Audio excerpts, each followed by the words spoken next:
ಕಾಂಗ್ರೆಸ್ ಪಕ್ಷದ 50 ವರ್ಷದ ಸಾಧನೆ ಭ್ರಷ್ಟಾಚಾರ, ಕೊಲೆ ಹಾಗೂ ಲೂಟಿ ಒಡೆದಿದ್ದೇ ಅವರ ಸಾಧನೆ ಎಂದು ಶಾಸಕ ಎಚ್.ಡಿ. ರೇವಣ್ಣ ಆಕ್ರೋಶ ವ್ಯಕ್ತಪಡಿಸಿದರು.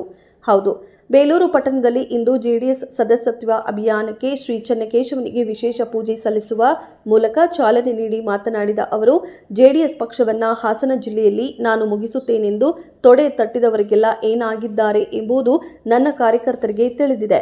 ಯಾರೂ ಸಹ ಧೃತಿಗೆಡುವ ಅಗತ್ಯ ಇಲ್ಲ. ಇಂದಿನಿಂದ ಜೆಡಿಎಸ್ ಹೊಸ ಅಧ್ಯಾಯ ಪ್ರಾರಂಭವಾಗಲಿದೆ. ಇತ್ತೀಚೆಗೆ ನಡೆದಂತಹ ಎಲ್ಲ ಕಹಿ ಘಟನೆಗಳನ್ನು ಮರೆತು ಪಕ್ಷದ ಹೊಸ ಬೆಳವಣಿಗೆಗೆ ಕೈ ಜೋಡಿಸುವಂತೆ ಕಾರ್ಯಕರ್ತರಿಗೆ ಕರೆ ನೀಡಿದ ಅವರು, ಕಳ್ಳ ಸುಳ್ಳ ಮಳ್ಳರಿಂದ ನಾವು ರಾಜಕೀಯ ಪಾಠ ಕಲಿಯಬೇಕಿಲ್ಲ ಹಾಗೂ ವಿಧಾನಸಭಾ ಚುನಾವಣೆಯಲ್ಲಿ ಹಾಗೂ ಲೋಕಸಭಾ ಚುನಾವಣೆಯಲ್ಲಿ ನಮ್ಮ ಬೆನ್ನಿಗೆ ಚೂರಿ ಹಾಕಿದ್ದು ಯಾರು ಎಂಬುದು ಇಡೀ ಜಿಲ್ಲೆಯ ಜನರಿಗೆ ಗೊತ್ತಿದೆ. ನಮ್ಮ ಜೆಡಿಎಸ್ ಅಧಿಕಾರದಲ್ಲಿದ್ದ ಸಮಯದಲ್ಲಿ ಜಿಲ್ಲೆಯಲ್ಲಿ ಏನು ಅಭಿವೃದ್ಧಿ ಆಗಿದೆ ಎಂಬುದು ತಿರುಗಿ ನೋಡಿ. ರಾಜ್ಯದಲ್ಲಿ ಕಾಂಗ್ರೆಸ್ ಪಕ್ಷ ಅಧಿಕಾರಕ್ಕೆ ಬಂದ ಮೇಲೆ ಕೊಲೆ ಸುಲಿಗೆ ಭ್ರಷ್ಟಾಚಾರ ತಾಂಡವಾಡುತ್ತಿದೆ. ಪರಿಶಿಷ್ಟ ಜಾತಿಗೆ ಮೀಸಲಿಟ್ಟ 100 ಕೋಟಿ ಹಣ ನುಂಗಿ ನೀರು ಕುಡಿದಿದ್ದೇ ಸಾಧನೆ. ಅದನ್ನ ವಿವರಿಸುವ ಅವಶ್ಯಕತೆ ನನಗಿಲ್ಲ. ರಾಜಕೀಯವನ್ನಾಗಿ ಮಾಡಿ ಅದನ್ನ ಬಿಟ್ಟು ದ್ವೇಷದ ರಾಜಕಾರಣ ಮಾಡಿದ್ರೆ ಭಗವಂತ ನಿಮಗೆ ತಕ್ಕ ಶಾಸ್ತಿ ಮಾಡುತ್ತಾನೆ. ಯಾರನ್ನೋ ಮೆಚ್ಚಿಸಲು ನಮ್ಮ ಜಿಲ್ಲೆಯ ನಾನು ಸಾಕಿದ ಒಬ್ಬ ವ್ಯಕ್ತಿ ಹೆಸರು ಹೇಳದೆ ಹರಿಹಾಯ್ದ ರೇವಣ್ಣ, ನಿನಗೆ ಮಾನ ಮರ್ಯಾದೆ ಇದ್ರೆ ನಮ್ಮ ಪಕ್ಷದ ಬಗ್ಗೆ ಮಾತನಾಡುವ ನೀನು ಮಂಜುನಾಥ ಸ್ವಾಮಿ ಹಾಗೂ ಚೆನ್ನಕೇಶವ ಸ್ವಾಮಿ ಮೇಲೆ ಪ್ರಮಾಣ ಮಾಡಿ ನಾನು ತಪ್ಪು ಮಾಡಿಲ್ಲ ಎಂದು ಬಹಿರಂಗವಾಗಿ ಹೇಳಲಿ. ಶಿವಲಿಂಗೇಗೌಡ ಅವರಿಗೆ ಪಂಥಾಹ್ವಾನ ನೀಡಿದರು. ಇನ್ನು ಮಾಜಿ ಸಚಿವ ಹಾಗೂ ಶಾಸಕ ಎ. ಮಂಜು, ಮಾಜಿ ಶಾಸಕ ಕುಮಾರಸ್ವಾಮಿ ಹಾಗೂ ಹಾಸನ ಜೆಡಿಎಸ್ ಜಿಲ್ಲಾಧ್ಯಕ್ಷ ಲಿಂಗೇಶ್ ಅವರು ಕಾಂಗ್ರೆಸ್ ವಿರುದ್ಧ ತೀವ್ರ ವಾಗ್ದಾಳಿ ನಡೆಸಿದರು. ಮುಂಬರುವ ಸ್ಥಳೀಯ ಸಂಸ್ಥೆಗಳ ಚುನಾವಣೆಯಲ್ಲಿ ಒಗ್ಗಟ್ಟಾಗಿ ಎದುರಿಸುವ ಉದ್ದೇಶದಿಂದ ನಾವುಗಳು ಜಾಗೃತರಾಗಬೇಕಿದೆ. ಇದು ಕಾರ್ಯಕರ್ತರ ಸಭೆಯಲ್ಲ, ಪಕ್ಷದ ಸದಸ್ಯತ್ವ ಅಭಿಯಾನ. ಮುಂದಿನ ದಿನಗಳಲ್ಲಿ ಪ್ರತಿ ಹೋಬಳಿ ಕೇಂದ್ರದಲ್ಲಿ ಕಾರ್ಯಕ್ರಮ ಆಯೋಜಿಸಲಾಗುತ್ತೆ ಎಂದರು.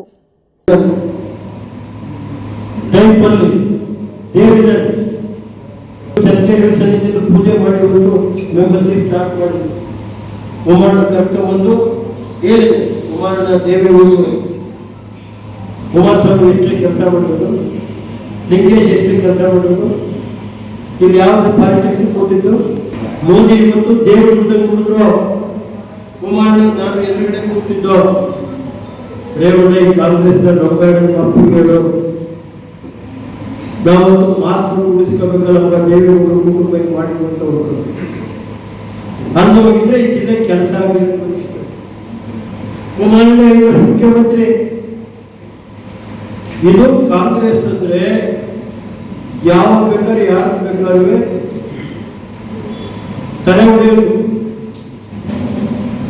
ಇಂಥ ದೇಶ ದ್ರೋಹಿಗಳು ಯಾರಾಗಿದ್ರೆ ಕಾಂಗ್ರೆಸ್ ಅಂತ ಹೇಳ್ಬೇಕು. ನನಗೆ ಎಲ್ಲಿಗೆ ಬೇಕಾದ್ರೆ ಇನ್ನೂ 4 ಕೇಸ್ ಹಾಕಿದ್ರೆ ಎಲ್ಲೋತ ಇವೆಲ್ಲ.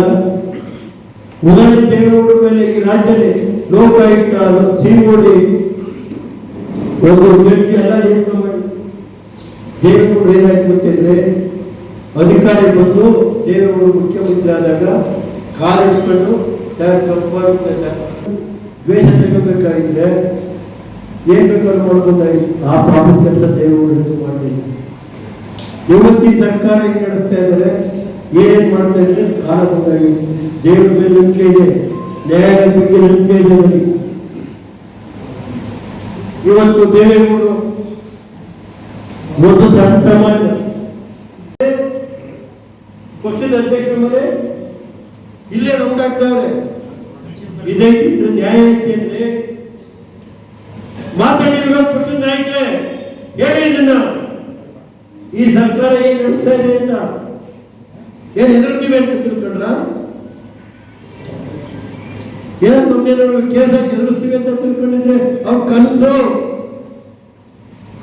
ನಾನು ಸುಮ್ಮನಿಂದ ಇವತ್ತು ನನಗೆ ಗೊತ್ತಿದೆ. ವಿರೋಧ ಪಕ್ಷದ ನಾಯಕರು ನಾನು ಕೆಲಸ ಮಾಡಿದ್ದೀನಿ, ಸಿದ್ದರಾಮಯ್ಯವರು ಮಾಡಿದ್ದಾರೆ. ಸಿದ್ದರಾಮಯ್ಯ ರೇವಣ್ಣ ಏನೋ ದಾಖಲೆ ಕೂಡ ನನಗೆ ಅಂತ ಇದ್ರು. ಅಸೆಂಬ್ಲಿ ರೆಕಾರ್ಡ್ ಇವತ್ತು ಈ ಜಿಲ್ಲೆಯಲ್ಲೇ ದೇವೇಗೌಡರು ಯಾವ ದೇಶ ಪಕ್ಷ ಕಟ್ಟಿದ್ರು ಅಂತ ಹೇಳ್ತಿದ್ದಾರೆ. ಇವತ್ತು ಚಂದ್ರೇಗೌಡರಲ್ಲೇ ಉಪ ಅಧ್ಯಕ್ಷರು